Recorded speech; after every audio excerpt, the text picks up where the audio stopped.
El día de hoy vamos a hablar sobre algo que nos pasa a todos, el dolor de garganta. Si eres de los que te da frecuentemente dolores de garganta y estás harto de estar teniendo que ver tantos doctores, quizá esto te interese. Mira, el dolor de garganta es una manifestación de que algo está pasando mal a este nivel. Siempre es recomendable que un médico te revise, pero entonces lo que nosotros hacemos es, a grosso modo, diferenciar la causa en dos grandes rubros, ya sea una inflamación de la faringe, que le vamos a llamar faringitis. Acuérdate que todo lo que termine en itis se refiere a inflamación del órgano que esté precediendo la palabra, por ejemplo en este caso faringitis, o rinofaringitis significa rino, nariz, faringitis, inflamación de nariz y faringe. La sola inflamación no dice nada.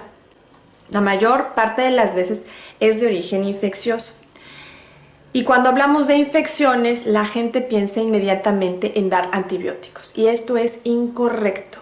Los doctores no estamos solamente para dar antibióticos y es muy importante que sepas por qué y cuáles son las consecuencias graves de dar demasiados antibióticos o de estar tomando todo el tiempo antibióticos.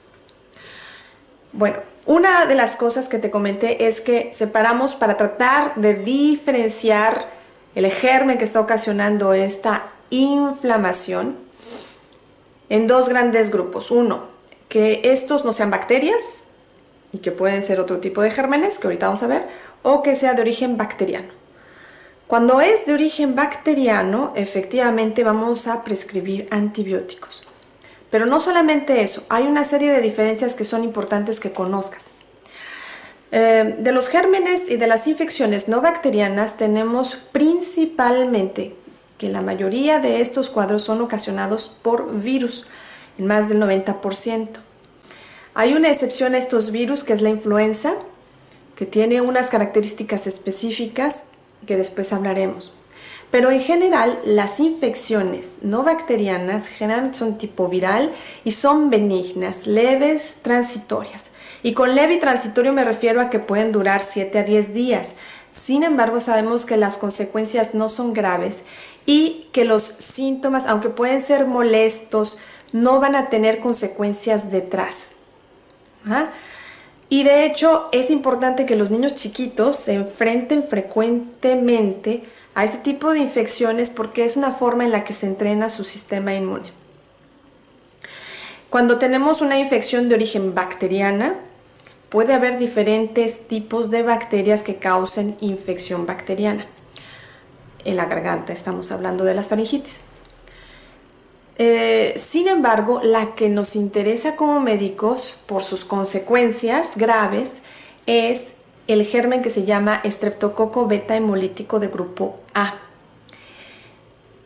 Es importante que sepas que para la gente lo conoce como el estreptococo, pero es un tipo de estreptococo muy específico que cuando no se trata con antibióticos efectivamente puede ocasionar algo que se llama fiebre reumática, que afortunadamente ya casi no vemos en la sociedad, en las personas, porque se ha utilizado los antibióticos para las infecciones faríngeas.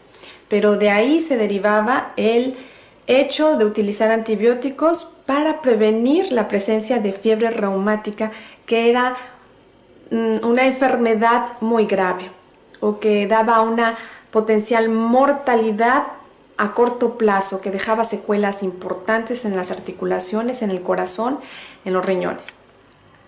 No es el momento de hablar de la fiebre reumática, pero es importante que sepas que esa es la razón fundamental por la cual se dan antibióticos, no para quitarte las molestias en ese momento, porque los antibióticos actúan dentro de las primeras 24 o 48 horas para empezar a dar sus efectos. La gente espera habitualmente que tomando antibióticos inmediatamente se quiten los síntomas y eso no es necesariamente así.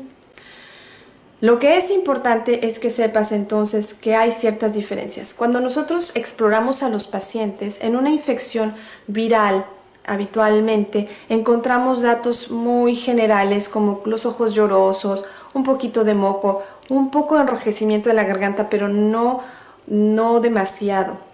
No encontramos tantos datos inflamatorios y puede asociarse a tos, a estornudos y a otros síntomas respiratorios generales, además de decaimiento y fiebre leve de bajo grado. Los adultos toleran mucho más las infecciones bacterianas, de hecho, las infecciones más fuertes.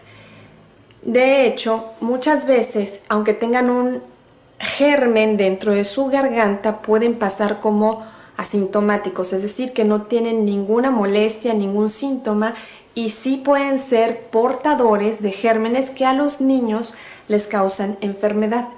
Esto es bien frecuente, por ejemplo, con difteria y la tosferina. Los papás son reservorios de estos gérmenes y a los hijos los pueden infectar. De hecho, esa es una de las razones por las que estamos vacunando a los adultos para evitar que sean reservorios y que enfermen a sus hijos. Y si no sabes de esto, tienes que preguntarle a tu médico para que te ponga tus vacunas a ti adulto, aunque no tengas enfermedad. Pero si tus hijos están enfermando frecuentemente, esto puede ser una de las razones por las que ellos estén contagiándose debido a un foco infeccioso en la propia casa, que puede ser tú. Entonces, hablamos de las infecciones, de los síntomas, cómo son diferentes. En la faringe, cuando observamos una persona que tiene una infección por estreptococo beta hemolítico grupo A, la faringe va a ser mucho más roja, va a estar con puntos rojos, le llamamos puntilleo hemorrágico, que aunque suena muy feo, significa que hay pequeños puntos de hemorragia en la mucosa, y además las amígdalas, si es que no se las han quitado, están muy grandes, deformadas, hipertróficas, y pueden tener placas blanquecinas, que es material purulento. Obviamente las personas tienen mucho más dolor en la garganta, dificultad para deglutir, y esto en los niños chiquitos se manifiesta como un rechazo completo a la alimentación o incluso vómitos, porque en la garganta está el centro del vómito, y cuando los niños tienen muy inflamadas las amígdalas o la garganta, se activa el reflejo del vómito. Y una cosa muy importante es la fiebre. La fiebre es generalmente alta, más allá de 38,5, 39 grados, incluso 40 grados, y es de aparición súbita. La mayor diferencia es que las faringitis y rinofaringitis de origen viral no necesitan antibióticos, aunque pueden llevarse 7 a 10 días en curar por sí solas, y podemos dar otras cosas como algunos antiinflamatorios, podemos dar algunos antivirales leves que eventualmente pueden funcionar o no, y podemos dar manejo obviamente sintomático con vitaminas para aumentar las defensas y otras cosas que tenemos a la mano. Sin embargo, el uso de antibióticos en estos casos no tiene ninguna indicación y sí nos puede perjudicar. En un momento vamos a hablar de las consecuencias y las secuelas que puede dejar el uso excesivo de antibióticos. Entonces, cuando sí tenemos que dar antibióticos en la faringitis bacteriana, tampoco tiene que ser de manera inmediata porque si no el niño se va a morir, no va a pasar nada. Tenemos un periodo de tiempo perfectamente seguro en el que el niño puede tratarse con o sin antibióticos en 7 días. De que empezó la infección, los siguientes 7 días, dentro de ese lapso de tiempo, se puede dar tratamiento antibiótico y el niño no va a desarrollar una fiebre reumática, porque la ventana para que eso suceda es amplia. Entonces las personas tampoco tienen que salir corriendo a buscar un antibiótico en mitad de la noche.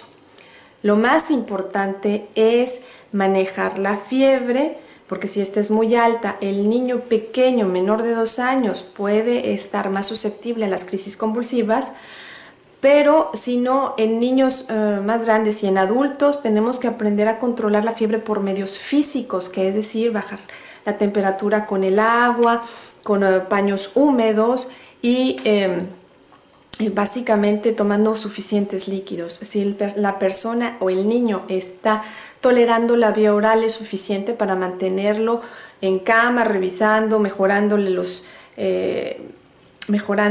la temperatura, y esperar al día siguiente a hacer una cita.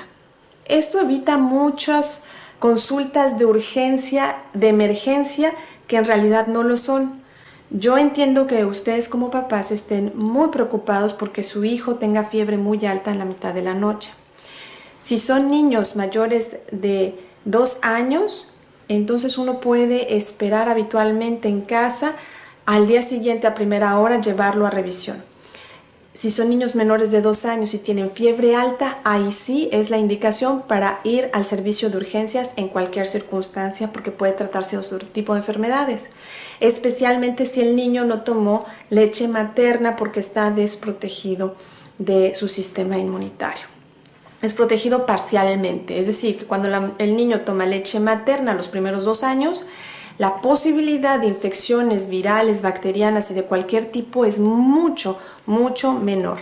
Así que ese es otro mensaje. Mamás, por favor, favorezcan al máximo hasta los 2 años, si es posible, la lactancia materna. Pero es muy importante desde antes, ¿sí? La prevención es lo mejor, pero bueno, en medicina lo que funciona muy bien es los tratamientos de enfermedades agudas, pero la gente debe saber que todo eso se puede prevenir mucho tiempo antes. Y para prevenirlo es mantener al día la cartilla nacional de vacunación al menos, o de preferencia el esquema ideal de vacunación en todos los niños y darles suficientes vitaminas y sobre todo la nutrición. La nutrición es extremadamente importante. La calidad de agua que toman es sumamente trascendental para la salud. Y por otro lado, además de todo eso, tenemos que hacer salud mental, emocional, psicológica de la familia. El niño pequeño menor de 3 años es el reflejo emocional de la madre. El niño refleja los conflictos de la mamá. Y hay varios aspectos psicoemocionales que habitualmente ningún médico te dice, o que no lo sabemos, o que lo dicen las medicinas tradicionales, o que nos lo dicen otras personas, pero que es cierto. Siempre hay un componente psicoemocional, psicológico y emocional, o mental, emocional, dentro de cualquier enfermedad. Digas enfermedad aguda o enfermedad crónica, lo que sea. En estos casos, independientemente de que haya un germen implicado, virus, bacteria, hongos o lo que sean, el terreno físico está disponible para la infección y esa es la mayor dificultad y es donde se puede prevenir las enfermedades. Entonces, ¿cómo podemos prevenir infecciones recurrentes de vías respiratorias? Pues sanando nuestras cuestiones emocionales, psicológicas, mentales, familiares, relacionales. Y obviamente teniendo buenas estrategias higiénico-dietéticas, que es lo que estamos comiendo, la calidad del agua, la calidad de nuestras relaciones, el manejo de nuestras emociones y nuestra mente. Porque primero se gesta todo esto y lo último que lo expresa es el cuerpo. Cuando tenemos especialmente problemas de faringe, las principales emociones implicadas son 2, o el enojo, puesto que el enojo es como fuego, es como demasiado calor. Es lo mismo que sucede en la emoción del enojo. Hay mucho fuego, mucha actividad. ¿Y a qué se asocia? Precisamente a algo que no se ha dicho, que me causó enojo, cólera, rabia, cosas que se me ha prohibido decir o no se me ha podido dar lugar y ocasión para expresar.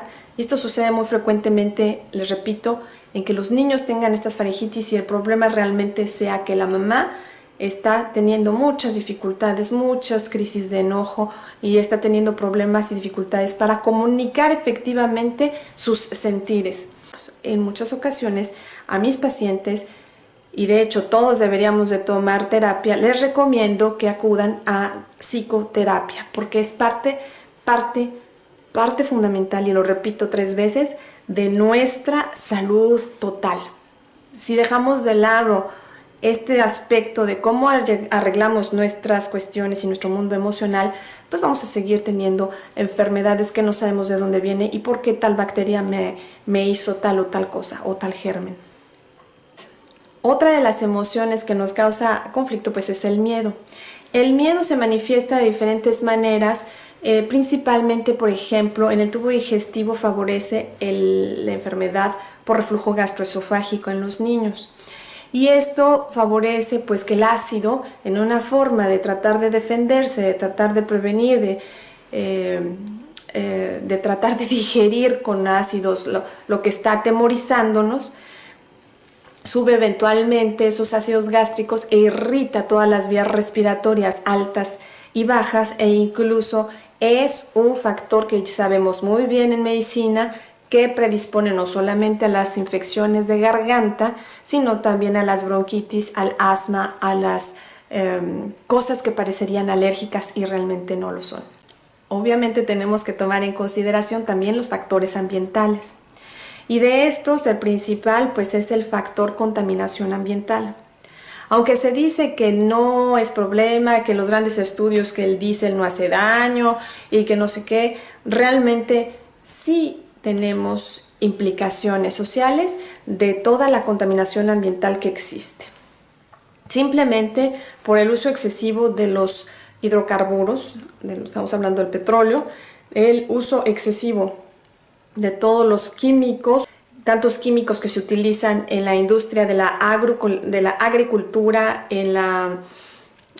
los fertilizantes, los pesticidas y todo eso que estamos comiendo cotidianamente. El agua también está hiperclorada para desinfectar, o sea, se desinfecta de manera química. Además puede tener todos estos perturbadores endocrinos, que en otro momento hablaremos de lo que son, pero básicamente son sustancias derivadas de los hidrocarburos, de todos los plásticos y el petróleo, que alteran todas nuestras hormonas, desde arriba hasta abajo, y que obviamente causan muchísima disregulación en todos sentidos, especialmente en nuestras glándulas suprarrenales, que son las que forman los principales antiinflamatorios, y por consecuencia nosotros estamos frecuentemente inflamados. Es importante que los niños menores de 3 años, pues eviten ir a las guarderías, que tomen leche hasta los 2 o 3 años, leche materna, leche humana. De hecho, la caries pues genera también la dificultad de que pues hay muchísimos gérmenes ahí, y eso obviamente, teniendo tantas bacterias en la boca, es la principal causa para que los niños estén recidivando y recayendo. Y esto sucede también en los adultos, aunque ya vamos siendo más resistentes conforme vamos creciendo. De todas maneras, el adulto también, si tiene caries y problemas dentales, es la primera causa para estar generando infecciones de vías respiratorias altas. Así que lo que les quiero dejar como mensaje es que cuando te duele la garganta, no todo es necesariamente curable a través del antibiótico, ni tampoco tienes que depender del antibiótico para empezar a mejorar. El antibiótico se tiene que utilizar en casos bien específicos, y después del antibiótico siempre es conveniente reforzar el sistema inmune intestinal a través de la toma de probióticos. ¿Por qué? Porque el antibiótico lo que hace es matar bacterias. ¿Y de qué está lleno tu intestino? De bacterias, pero de bacterias buenas que están compartiendo contigo una serie de funciones para darte a ti un buen sistema inmune. Eso es sumamente importante. Siempre que se tome antibiótico tienes que tomar un probiótico después para proteger la flora y tratar de restablecer la flora intestinal. La otra cosa que quiero que te quede muy claro es que es importante que también, además de ir al doctor, así como vamos al doctor con prevención, deberemos de ir todos al psicólogo a prevenir enfermedades mentales y a sanar nuestro cuerpo psicológico, emocional, sacar todas esas cosas. Porque si no sanamos nuestro cuerpo emocional, si no sanamos nuestras relaciones humanas más cercanas, si no sanamos nuestro mundo que siente, entonces nuestro cuerpo seguirá mandándote signos y síntomas y señales para decirte, oye, aquí hay cosas que tienes que resolver. Y una cosa más, los médicos, nadie curamos a nadie. No hay nadie que cure a otro ser humano. Lo que hacemos es facilitarte a través de nuestros conocimientos. Más bien, la persona que va a curar es tu propio cuerpo. Tu cuerpo siempre va a sanar. Tu cuerpo lo único que sabe hacer perfectamente es encontrar el equilibrio, volver a la homeostasis, que es volver a regular todo como debe de estar, en función de todas tus situaciones y circunstancias específicas de vida. Eso es lo que sabe hacer tu cuerpo, como quien dice, es el de por sí. Es su de por sí. El cuerpo, su de por sí es curar. Su única cosa que sabe hacer perfectamente es curar todo el tiempo, reparar, sanar. Siempre lo va a hacer. Solo tienes que darle lo que necesita y quitarle lo que está obstruyendo la curación. Y mucho de eso está en la mente, en nuestros sentimientos y nuestras emociones mal reguladas. Bueno, también una pequeña parte está dentro de lo que comemos como comida chatarra, el agua contaminada u otras cosas ambientales. Pero aliviando eso, básicamente no necesitas de antibióticos en tu vida, dejando los antibióticos para casos realmente extremos e importantes. Recibe muchas bendiciones de mi parte y espero que esto te haya servido, que sea de utilidad. Dale like, por favor, compártelo si te gustó y déjame algún comentario. Que estés muy bien y que Dios te bendiga. Hasta luego.